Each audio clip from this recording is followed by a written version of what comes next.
નમસ્કાર, સ્વરાજમાં આપનું સ્વાગત છે। વેધર એનાલિસિસ સાથે હું મયુર। આગામી 2 દિવસ ભારેથી અતિ ભારે વરસાદ વરસી શકે છે।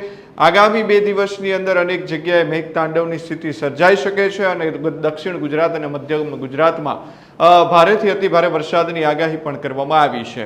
સૌથી મહત્વની વાત એ છે કે દક્ષિણ ગુજરાતના અનેક જિલ્લાઓ છે ત્યાં 2 દિવસથી અનેક જગ્યાએ પૂર જેવી સ્થિતિ પણ દેખાણી છે અને ભારેથી અતિ ભારે વરસાદ એટલે કે જળબંબાકારની સ્થિતિ દેખાઈ રહી છે।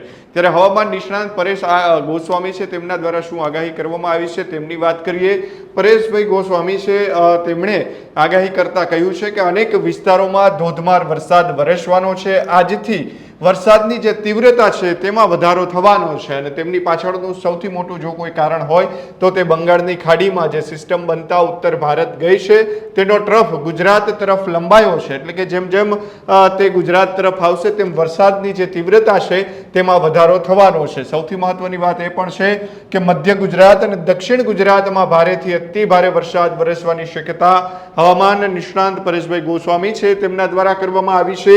કયા કયા જિલ્લાઓની અંદર કયા કયા શહેરોની અંદર ભારેથી અતિ ભારે વરસાદ વરસવાનો છે, મેઘ તાંડવ આવવાનું છે તેમની વાત કરીએ તો દાહોદ અને ગોધરા ભારેથી અતિ ભારે વરસાદ વરસવાની શક્યતા જે છે તે પરેશભાઈ ગોસ્વામી છે તેમના દ્વારા વ્યક્ત કરવામાં આવી છે। વડોદરા જિલ્લામાં આવનારા 2 દિવસ મધ્યમથી ભારે વરસાદ વરસવાનો છે, એટલે કે વડોદરાના આજુબાજુના જે શહેરો છે ત્યાં ભારેથી અતિ ભારે વરસાદ મધ્યમ વરસાદ જે છે તે 2 દિવસની અંદર વરસવાની શક્યતા છે। ઉત્તર ગુજરાતમાં મેઘ તાંડવ થશે, તેમાં અરવલ્લી, સાબરકાંઠા, બનાસકાંઠા અને પૂર્વ ભાગો જે બનાસકાંઠાના છે તેમાં મેઘતાંડવની શક્યતા જે છે તે પરેશ ગોસ્વામી છે હવામાન નિષ્ણાંત તેમના દ્વારા વ્યક્ત કરવામાં આવી છે। દક્ષિણ ગુજરાતમાં સુરત, વલસાડ, રાજપીપળા, નવસારી, તાપીમાં ભારેથી અતિ ભારે વરસાદની શક્યતા છે। છેલ્લા કે 2 દિવસથી દક્ષિણ ગુજરાતના અનેક જે શહેરો છે ત્યાં ભારેથી અતિ ભારે વરસાદ વરસી રહ્યો છે। નવસારીમાં પણ ગઈકાલે સારો વરસાદ વરસ્યો હતો। સુરત, વલસાડની અંદર પણ આપણે જોઈ રહ્યા છીએ કે વરસાદ જે છે તે વરસી રહ્યો છે। અમદાવાદ, ગાંધીનગર, મહીસાગર, અરવલ્લી અતિ ભારે વરસાદ જે છે તે આજે અને આવતીકાલે રહેવાની આગાહી પરેશભાઈ ગોસ્વામી છે તેમના દ્વારા કરવામાં આવી છે। અનેક સેન્ટર એવા છે કે જ્યાં 5 થી લઈ 10 ઇંચ જેટલો વરસાદ વરસવાની શક્યતા છે। જી હા, જે મોટા મેગા સિટી છે અમદાવાદ છે, ગાંધીનગર છે ત્યાં 5 થી 10 ઇંચ વરસાદ વરસે તો અનેક જગ્યાએ પાણી ભરાવાની પણ સમસ્યા થવાની શક્યતાઓ જે છે તે વ્યક્ત કરવામાં આવી છે। આ સૌથી મોટી આગાહી છે કે 5 થી 10 ઇંચ જેટલો વરસાદ આજે અથવા આવતીકાલે 2 દિવસની અંદર વરસવાની પણ શક્યતાઓ વ્યક્ત કરવામાં આવી છે।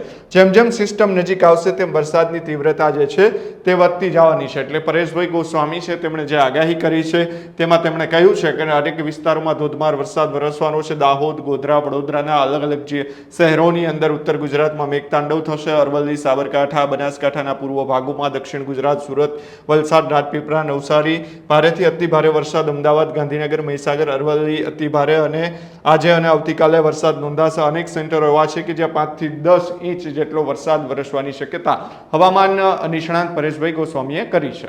હવે આપણે જોઈએ તો હવામાન વિભાગ છે તેમના દ્વારા શું આગાહી કરવામાં આવી છે, ક્યાં ક્યાં રેડ એલર્ટ આપવામાં આવ્યું છે તો હવે જોઈએ તો હવામાન વિભાગ જે છે તેમણે ક્યાં ક્યાં ચેતવણીઓ ભારે વરસાદની આપી છે તેમની વાત કરીએ તો આજે 22 તારીખ છે। 22 તારીખમાં કયા કયા જિલ્લાઓ રેડ એલર્ટ, ઓરેન્જ એલર્ટ અને યલો એલર્ટની અંદર છે તેમની વાત કરીએ। છૂટાછવાયા સ્થળે અત્યંત ભારે વરસાદ વરસવાની શક્યતા છે, જે નવસારી છે, દમણ, વલસાડ, દાદરાનગર હવેલી, આ જે 4 થી 5 જિલ્લાઓ જે છે તે આપણને અત્યારે રેડ એલર્ટની અંદર દેખાઈ રહ્યા છે। ત્યાં ભારેથી અતિ ભારે વરસાદ વરસવાની શક્યતા હવામાન વિભાગે વ્યક્ત કરી છે।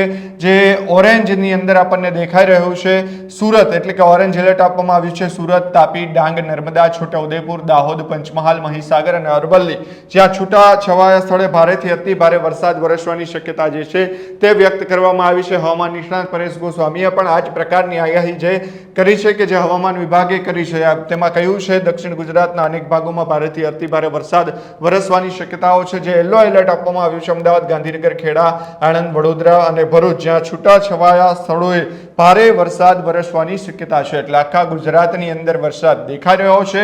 અનેક જિલ્લા એવા છે કે જ્યાં ભારેથી અતિ ભારે વરસાદ વરસવાનો છે। કચ્છ, પાટણ, વાવથરાદ, મોરબી, સુરેન્દ્રનગર ત્યાં હળવોથી મધ્યમ વરસાદ વરસે તેવી શક્યતા છે। આવતીકાલે શું માહોલ રહેવાનો છે તેમની વાત કરીએ। આવતીકાલે 23 તારીખ છે 23/7 પણ ભારે વરસાદની ચેતવણી આપી છે. રેડ એલર્ટ અત્યારે ક્યાંય આપવામાં આવ્યું નથી, પરંતુ ઓરેન્જ અને યલો એલર્ટ જે છે તે આપવામાં આવ્યું છે. અરવલ્લી, મહીસાગર, પંચમહાલ, દાહોદ, છોટા ઉદેપુર, નર્મદા, તાપી, ડાંગ, નવસારી, દમણ, વલસાડ, દાદરા નગર હવેલી, અહીંયા યલો એલર્ટ આપવામાં આવ્યું છે. છૂટા છવાયા સ્થળે ભારેથી અતિ ભારે વરસાદ વરસવાની શક્યતા છે. મહેસાણા, ગાંધીનગર, અમદાવાદ, ખેડા, આણંદ, વડોદરા, ભરૂચ અને સુરત અને સાબરકાંઠા, અહીંયા પણ ભારેથી અતિ ભારે વરસાદ છૂટો છવાયો વરસે તેવી શક્યતા વ્યક્ત કરવામાં આવી છે.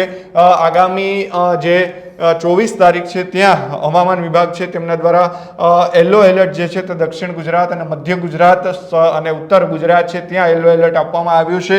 ત્યાં છૂટાછવાયા સ્થળોએ ભારેથી અતિભારે વરસાદ વરસી શકે તેવી સ્થિતિ વ્યક્ત કરવામાં આવી છે. એટલે કે હવામાન નિષ્ણાંતે પણ કહ્યું છે અનેક જિલ્લાઓ છે ત્યાં મેઘતાંડવ થશે.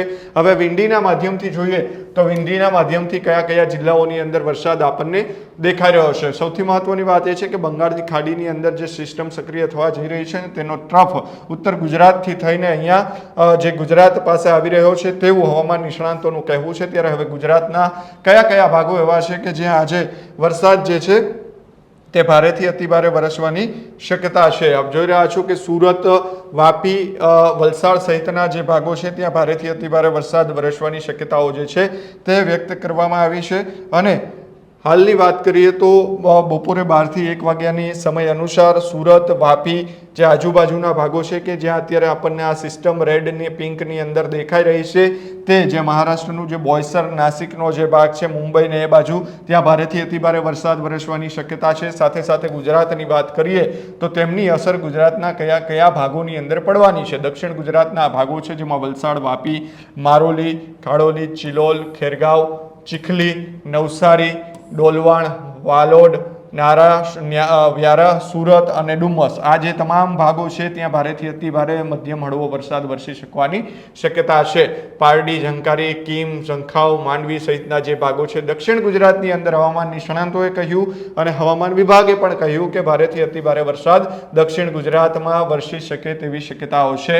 અમદાવાદ અહીંયા જે આ સિસ્ટમ આખી સક્રિય થઈ છે, 2 થી 3 સિસ્ટમ અત્યારે ભારતની અંદર સક્રિય છે ને તેમના જે કારણે ઉદયપુર એટલે કે જે રાજસ્થાનનો ભાગ છે ત્યાંથી તેમની અસર જે છે તે અમદાવાદના ભાગો જે છે ત્યાં અત્યારે દેખાઈ રહી છે. અમદાવાદની અંદર પણ જે મધ્ય ગુજરાત એટલે કે અમદાવાદ, ગાંધીનગર, નડિયાદ, વિરમગામ સહિતના જે ભાગો છે ત્યાં મધ્યમથી ભારે વરસાદ વરસી શકે તેવી શક્યતાઓ જે અત્યારે આપણને વિંડીના માધ્યમથી દેખાઈ રહી છે. બાયડ, લુણાવડા, ઈડર, મહેસાણા, પાટણ, રાધનપુર સહિતના જે ભાગો છે ત્યાં પણ ભારેથી મધ્યમ વરસાદ વરસવાની શક્યતા છે.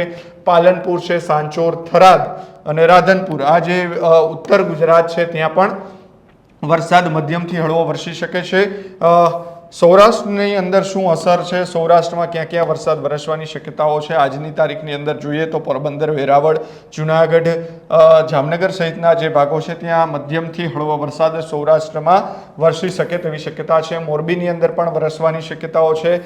થોડુંક આપણે ડિટેલથી જાણીએ કયા કયા જે શહેરો એવા છે કે જ્યાં વરસાદ વરસવાની શક્યતા વધારે આપણને અત્યારે દેખાઈ રહી છે. તો જે દરિયાકાંઠો છે ત્યાં સૌથી વધારે વરસાદ વરસવાનો છે, પરંતુ કુતિયાણા, મોડાર, ગોંડલ, ગાનોડ, ઉપલેટા, ધોરાજી, જેતપુર, જુનાગઢ, વંથલી એટલે કે રાજકોટના આજુબાજુના જે વિસ્તારો છે ત્યાં હળવોથી મધ્યમ વરસાદ વરસી શકવાની શક્યતા છે. આજના બપોર સુધીની સ્થિતિ છે, રાતે શું સ્થિતિ રહી શકે છે તેમની આપણે વિંડીના માધ્યમથી વાત કરીએ તો રાતે 7 થી 8 વાગ્યા સમયગાળા દરમિયાન કેવો વરસાદ રહેવાની શક્યતા છે તેમની વાત કરીએ તો અગેન રાતે પણ સુરત અને વાપીની અંદર દક્ષિણ ગુજરાતમાં ભારેથી અતિ ભારે વરસાદ વરસવાની શક્યતા છે.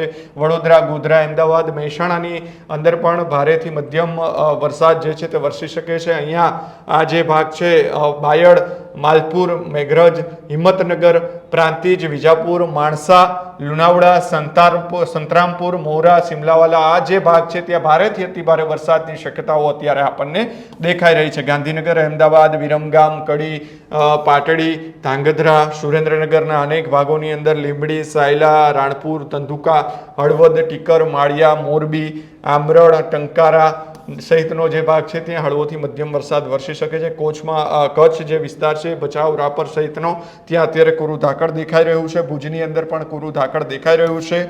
પરંતુ જે દરિયાકાંઠાનો ભાગ છે, નલિયા સહિતનો, ત્યાં હળવોથી મધ્યમ વરસાદ, માંડવી સહિતના વરસાદ વરસી શકવાની શક્યતા છે. સૌરાષ્ટ્રના પણ અનેક ભાગોની અંદર મધ્યમથી હળવો વરસાદ વરસશે. સૌથી મહત્વની વાત એ છે જે પરેશભાઈ ગોસ્વામીએ વરસાદની આગાહી કરી છે, સાથે સાથે વિંડી અને આપણે જે હવામાન વિભાગ છે તેમની પણ આગાહી જોઈ કે જેમાં આપણને સ્પષ્ટ દેખાઈ રહ્યું છે કે અનેક જિલ્લાઓ જે દક્ષિણ ગુજરાતના છે ત્યાં રેડ એલર્ટ આપી દેવામાં આવ્યું છે. ગઈકાલે પણ ત્યાં સારો વરસાદ વરસ્યો હતો. અનેક જિલ્લામાં આજે પણ વરસાદ વરસી રહ્યો છે. એટલે કે હવે ફરી એક વખત ચોમાસું જે છે તે સક્રિય થયું છે. બંગાળની ખાડીની જે સિસ્ટમ છે તે ઉત્તર ગુજરાતથી લંબાઈને તેમનો ટ્રફ હવે ગુજરાત તરફ આવી રહ્યો છે. જેમ જેમ તે નજીક આવશે તેમ વરસાદની તીવ્રતા વધવાની શક્યતાઓ અત્યારે દેખાઈ રહી છે. તો આવા જ વેધર અપડેટ્સ માટે અમારી ચેનલ સ્વરાજને સબસ્ક્રાઇબ કરવાનું ભૂલશો નહીં. ધન્યવાદ. ખેડૂત ભાઈઓ છે ખેતરમાં ડ્રોન ઉડાવતા હોય છે ત્યારે આપણે એક પ્રશ્ન સતાવતો હોય છે કે જે આપણે અત્યાર સુધી જીપીએસ ટેકનોલોજી વાળા ડ્રોન વાપર્યા છે, જેથી કરીને મોબાઈલ ટાવર છે અથવા તો હાઈ ટેન્શન લાઈન પસાર થતી હોય, કોઈ વૃક્ષો હોય, ત્યારે જે જીપીએસ ટેકનોલોજી વાળા ડ્રોન છે એમાં ટકરાય અને ટ્રેસ થાય છે. પણ એગ્રીઓન લાવ્યું છે જીએનએસએસ ટેકનોલોજી ડ્રોન, જેથી કરીને એ ડ્રોન છે એ કોઈ જગ્યાએ ટકરાય નહીં, પોતાની રીતે જ ડિસિઝન લે છે અને મૂવ થઈ જાય છે. જેથી કરીને જીએનએસએસ ટેકનોલોજી ડ્રોન છે એ વાપરવાનો આગ્રહ રાખો.